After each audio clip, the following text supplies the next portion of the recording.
whatever. Okay, so this is Team 14's Mechatronics project.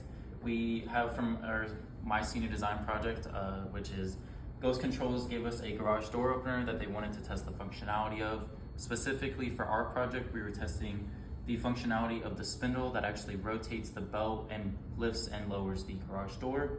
So we needed to ensure that it spins at a known RPM of 60 and that it goes the right direction when it's supposed to, and isn't built wrong, essentially is what they're trying to test before they sell it. So our system needed to be non-intrusive, meaning that we couldn't put anything actually on the garage door opener, and they wanted it to be relatively human interference free. So if you can see in here, we have the Hall effect arm sensing, which is our main system. So we have this wheel that contacts the spindle, and as it goes by those Hall effect sensors, we'll send a signal to our Arduino. There is a NEMA 17 stepper motor at the bottom of the system. It's kind of hard to see with these wires. Right there, that big block.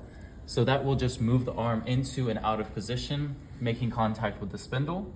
In the middle of the arm system, there is an encoder at a pivot point, this small little black thing there. That just gives us a signal to know the deflection point between these two arms. And there's two torsional springs that apply a force back to make sure that we have an even contact force between our wheel here and our spindle. We can adjust the angle via code to have a higher force or lower force if necessary. And as a safety measure, there are two small limit switches on either side of the arm, just to ensure that the NEMA 17 stepper motor doesn't go off course and break anything. So moving over to our calibration system, we wanted a system that would have a known RPM, and from this RPM we can verify over time that the calibrated or the contact wheel is actually sensing a real number and not just some made up arbitrary RPM. So I'm gonna go ahead and run the code. First, what will happen is the stepper motor will go through a homing position in which it goes and hits the limit switch so it knows where it's at.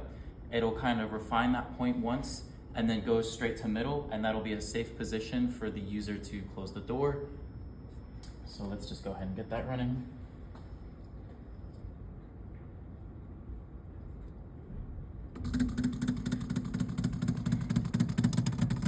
So it moves over, hits that limit switch, hits it again slower, and then slowly moves the correct amount of steps back to a home position.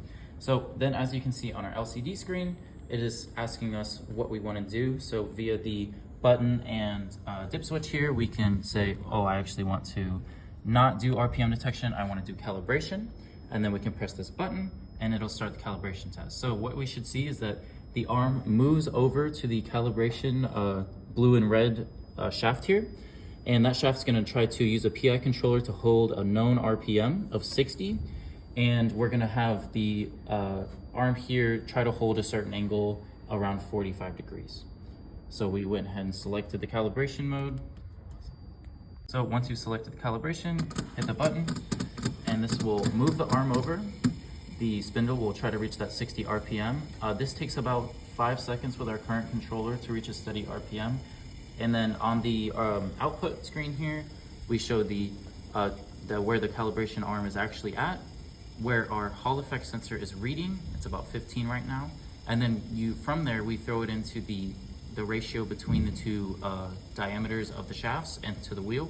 And then, so it's about 4 times bigger. And then that gives us our equivalent RPM of around 63 right now. And this is just our error from our known RPM. So we've been testing it and we get around 5% error consistently at 60 RPMs, which is well within our target specifications. So that's the calibration system done. So, but now what do we want to actually test our garage door opener. So we'll do the RPM test and run the code again. All right, so for testing the garage door opener spindle, we'll insert the garage door opener into the drawer system and close the door. Once this door is closed, we will ensure that the device turns on. Once the device is turned on, you can go ahead and select your system to RPM detection. It'll move over to try to contact that spindle in the same way that it contacted the calibration arm and wait for an RPM. So if you can see the screen here, we have the direction it'll be outputting, the raw RPM same as last time, and the equivalized RPM with that ratio. And then the results section is just telling us the user or the garage door opener should be at 60 RPM, give or take 5%. So if I go ahead and hold one of these buttons here to test it, it will turn on the lights and spin the spindle. And if you can see in there, the RPM, yep, those lights go off. And then if you look at the screen here, this is what the data is getting for this specific model.